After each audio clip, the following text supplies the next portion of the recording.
Olá, pessoal, tudo bem? Nessa aula de hoje nós vamos falar sobre as cidades brasileiras e o processo de urbanização que aconteceu em nosso país, tá? Nós estudamos no capítulo anterior a população do Brasil, os dados sobre a população brasileira, e agora nós vamos entender como ocorreu o processo de urbanização em nosso país e quais são os reflexos ou consequências desse processo de urbanização nas redes urbanas, na dinâmica econômica, política, social e cultural do país. Então, para falar sobre esse tema, a gente começa problematizando, né, com as seguintes perguntas. O que a gente considera como cidade no Brasil? Até quais são os limites dessa cidade, tá? Quem define isso? E aí a gente já adianta que, via de regra, quem define os limites da cidade ou os limites da área urbana são os municípios brasileiros. E a partir disso há uma cobrança, por exemplo, de imposto, como o IPTU, que é o Imposto Territorial Predial Urbano. Então, essa definição do limite da área urbana do município vai variar de acordo com a região, de acordo com a cidade. E envolve interesses aí, interesses do poder público e tem relação direta com a dinâmica urbana da região, tá? Outra questão que nós colocamos é por que o Brasil, que é um país subdesenvolvido, ou um país dito em desenvolvimento, apresenta índices de urbanização superiores a de países como Japão e França? O que aconteceu em nosso país nas últimas décadas que gerou esse processo?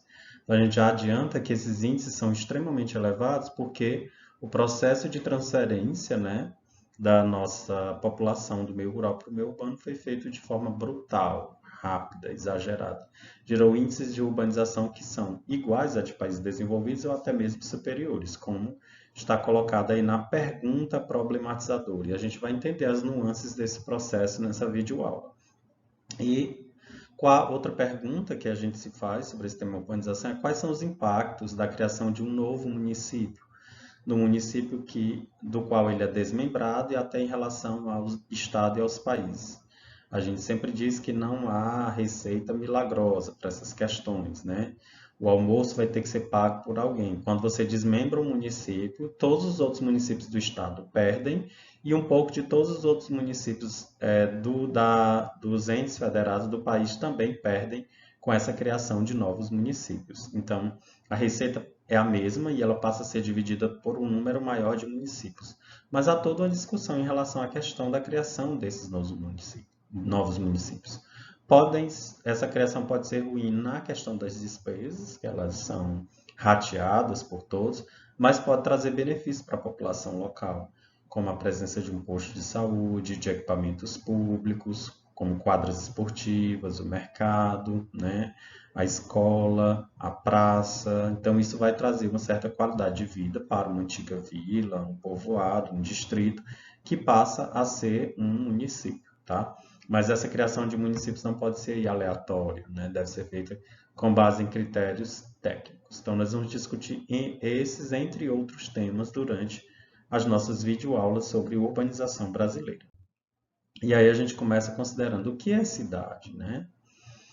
Geralmente a gente conceitua a cidade como um espaço onde há o desenvolvimento de atividades não agrícolas, essencialmente, né? É o espaço delimitado de um município onde se concentram as atividades do setor secundário e terciário, onde reside a chamada população urbana, que é aquela que não se dedica diretamente a atividades agrárias, tá? Já que essa atividade agrária é executada, né, diretamente pela população do tipo rural. Então, via de regra, a população urbana é aquela que desenvolve atividades consideradas não rurais, atividades tanto do setor secundário como do setor terciário. Ela vai se dedicar à indústria, à construção civil, bem como ao comércio e à prestação de serviços. Então, em relação à cidade, a gente pode começar a observar e atentar para o seguinte fato: as cidades no Brasil, elas apresentam uma grande variedade, via de regra. As cidades brasileiras detêm uma grande variedade. Elas são bastante diferentes, diversas. Nós temos municípios pequenos, próximos a metrópoles, que podem ter uma grande população.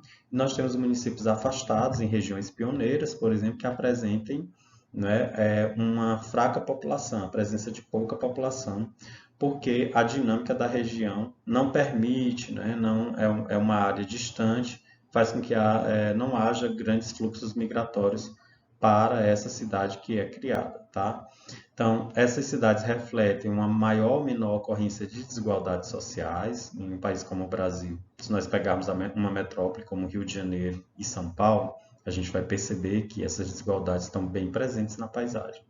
Se nós pegarmos uma cidade do interior, né, cujos indicadores de desenvolvimento humano são muito bons, a gente pode ter um equilíbrio maior entre a população e a presença de uma menor desigualdade social. Isso varia muito de um estado para o outro e da região onde essas cidades se localizam. Cidades de regiões pioneiras, né, podem ter menos habitantes que cidades de áreas de ocupação antiga. É o caso, por exemplo, de cidades da Amazônia. A Amazônia está em processo de ocupação. A gente chama isso de região pioneira da ocupação, região de ocupação tardia, ou região de abertura de fronteira agrícola. Nessas áreas, as cidades costumam ter um adensamento populacional menor, porque para ela migram pessoas que vão em busca de novas oportunidades, tá? E aí nem sempre nós temos um grande adensamento populacional. Já em regiões de população antiga, as cidades podem ter um número bem maior de pessoas, né? Já que elas têm o desenvolvimento de atividades já bem definidas, né? E estão próximas, via de regra, a regiões metropolitanas ou a regiões com grande adensamento populacional, tá? Então, via de regra, áreas novas, recentes, né? As cidades podem ter população menor que as áreas de ocupação antiga. Mas essa regra não é tão fechada, porque tem regiões de ocupação recente em que, em face do desenvolvimento das atividades industriais ou agrícolas, né, acabam atraindo um contingente populacional significativo e elas podem crescer de forma bem rápida e dinâmica, tá? Então, a população urbana vive em áreas que são consideradas como perímetro urbano. E aí tem toda uma polêmica aqui no Brasil sobre a questão do perímetro urbano. Quem considera o que é urbano no Brasil são as prefeituras. Então, as prefeituras têm os interesses delas. Se elas estão situadas em uma região de grande dinâmica, com muitas chácaras, sítios, com a população de alto poder aquisitivo, muitas prefeituras acabam abrangendo uma área maior, considerando-as urbanas, com o intuito de que essas chácaras e sítios e condomínios situados em zonas suburbanas passem a pagar o IPTU, Imposto Predial Territorial e Urbano, tá?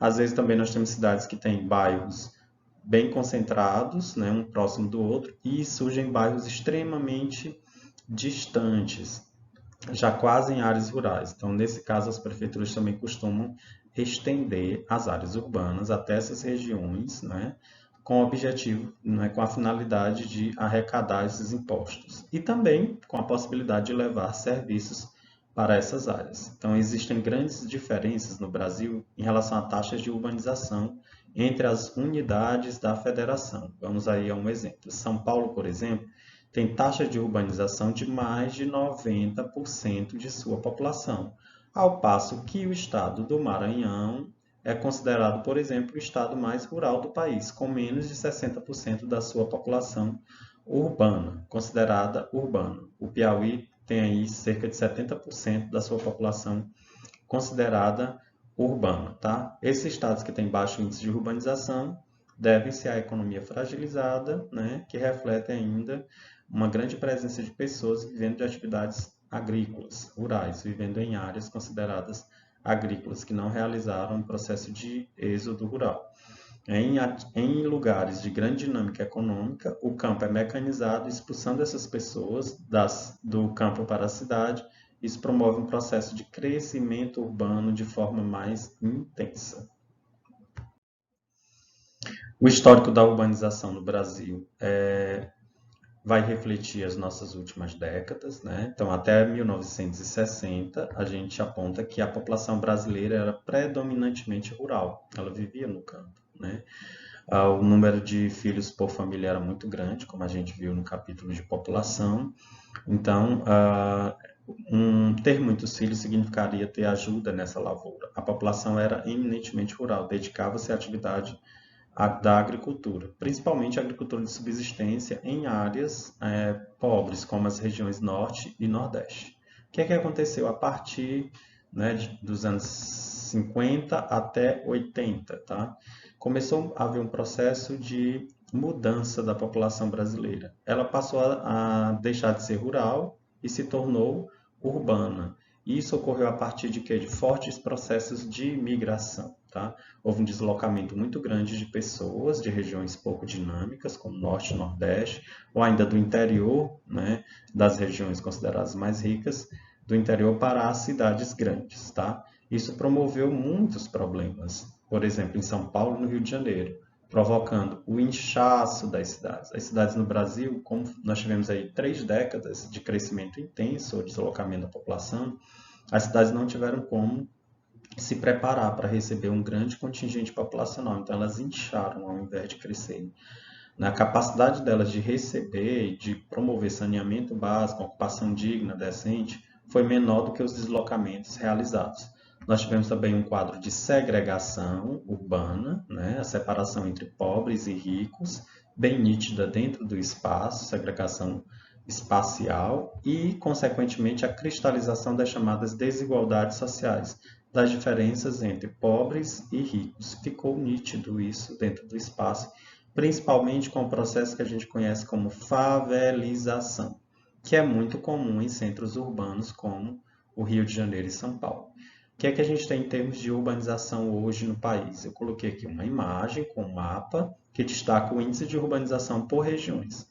O Brasil, em média, o índice de urbanização é de 85% da população, isso dados de 2015 do IBGE, sendo que a região sudeste tem 93% de população urbana, é a região mais urbanizada. E isso não é à toa. Isso se deve a questões ligadas ao ciclo do café, ao desenvolvimento das ferrovias nessa região, ao ciclo da mineração. Tudo isso fez com que houvesse uma rápida transferência de população do meio rural para o meio urbano. O Centro-Oeste ocupa a segunda posição, né, dentro desse ranking, tendo aí mais de 80% da sua população urbanizada. Na sequência, nós temos região Sul, Norte e a região de menor urbanização é a região Nordeste, tá? O Nordeste é a região de menos urbanização porque a economia é frágil, então isso faz com que muitas pessoas ainda fiquem fixadas no meio rural, dedicando-se à agricultura, sobretudo à agricultura de subsistência, já que não há muitos incentivos do Estado para essa mecanização da lavoura, não há uma assistência técnica intensiva no sentido de proporcionar uma autonomia maior para as famílias que se dedicam à atividade rural nessa região, Nordeste. Então, o Sudeste é a região de maior urbanização, né? Na sequência, nós temos o Centro-Oeste, que teve uma urbanização rápida por conta da mecanização da lavoura, do deslocamento de eixos rodoviários, com a construção de Brasília, e o Nordeste ocupa a última posição pelo fato de ser uma região pouco dinâmica do ponto de vista econômico. E a gente lembra que todo esse processo de urbanização foi motivado em muitas regiões pelo chamado êxodo rural, que envolve a saída do homem do campo para a cidade, tá? É a saída, é a partida do homem do campo para a cidade. Vai em busca de melhores condições de vida, tá? E essa família geralmente vai com pouca estrutura, então ela chega nas cidades grandes, ela sofre bastante porque a moradia é cara, o acesso aos serviços também, então ela vai viver em áreas de forte marginalização, ela vai viver em áreas extremamente segregadas e submetendo-se a toda sorte, né? Que, a todos os problemas que são inerentes à grande cidade brasileira, tá? Então, a região Centro-Oeste é uma região que está em segundo lugar em termos de urbanização e se deve à localização de Brasília, que foi criada e criou novos eixos de deslocamento populacional, que ao invés do Sudeste passou a ser o Centro-Oeste, principalmente nordestinos e nortistas. Nós temos aí a fronteira, a abertura da fronteira agrícola, né?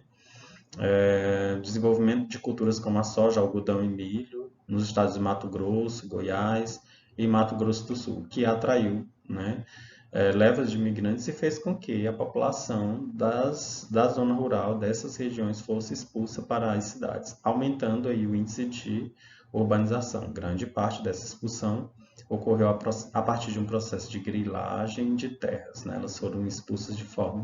Elas saíram do campo de forma forçada, digamos assim, por essa mecanização, por não acompanhar esse processo e por vezes a partir do que a gente chama de grilagem, né? Que é a tomada de terras por grandes proprietários de pequenos produtores.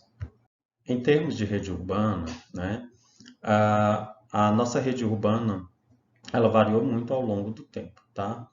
Então, o que é que nós considerávamos cidade inicialmente, antes de falarmos sobre rede urbana, né? No começo, no Brasil, quando nós tínhamos aí a formação ainda de uma colônia controlada por Portugal, as cidades eram, as primeiras vilas foram consideradas as nossas cidades. Aí a gente lembra de Olinda, Porto Seguro, né? Santos, São Sebastião, em São Paulo, foram consideradas durante muito tempo, eram chamadas de vilas, mas foram consideradas as nossas primeiras cidades, porque na época da colonização essa conceituação não estava ainda muito clara, a definição desses critérios, tá? Mas essas vilas foram prósperas, cresceram bastante, podem ser consideradas as primeiras cidades do Brasil. Com o passar do tempo, no Brasil ali, no final do período colonial, já para o período imperial, as vilas cresceram, né? Elas foram dotadas de infraestrutura e aí passaram a receber o nome de cidades, serem denominadas de cidades no país. No período republicano, foi a partir de 1889, com a proclamação da República, as cidades, suas áreas, as vilas passaram a se chamar cidades e a área territorial dessas cidades passou a se chamar de quê? De município, tá? Então, existe uma diferença entre o termo cidade e município. A cidade é a área urbana de um município. O município envolve tanto a área rural quanto a área urbana, tá? Então, a concentração inicial das cidades ela ocorreu no Brasil na fachada litorânea. Claro, nós tínhamos aí um modelo agrário exportador, baseado na cultura do açúcar, da extração do pau-brasil. Então, as cidades, as vilas mais prósperas e as nossas primeiras cidades se concentraram na fachada litorânea. Isso influenciou até hoje no processo de urbanização. As maiores cidades do Brasil ainda continuam na fachada litorânea, porque refletem esse processo histórico, que o europeu vinha para o Brasil e não queria fixar a moradia aqui. Ele queria explorar essas terras e depois retornar para os seus países de origem. No ciclo da mineração, nós temos um outro contexto, ok? No ciclo da mineração, as cidades que mais crescem, né, não são as da fachada litorânea, vão ser do interior. Cidades de Minas, Goiás e Mato Grosso passam por um processo intenso de urbanização, com a chegada de imigrantes que vinham em busca das chamadas pedras preciosas, ouro, prata, né? Então essas regiões passaram a ter um incremento populacional e uma urbanização bastante intensa. Aí a gente lembra de Ouro Preto, que é a antiga Vila Rica, Mariana, São João del Rei, né, que são cidades mineiras que despontaram. Goiás Velho, Goiás, tiveram um grande processo de urbanização a partir do ciclo da mineração. Essa urbanização mudou, né, com a introdução da cafeicultura, onde as cidades que mais cresceram foram cidades do Sudeste, notadamente dos estados de São Paulo e Rio de Janeiro. Essas cidades foram dotadas de estradas, ferrovias, comunicações e passaram a ter uma dinâmica muito mais forte, influenciando diretamente na formação das redes urbanas do Brasil.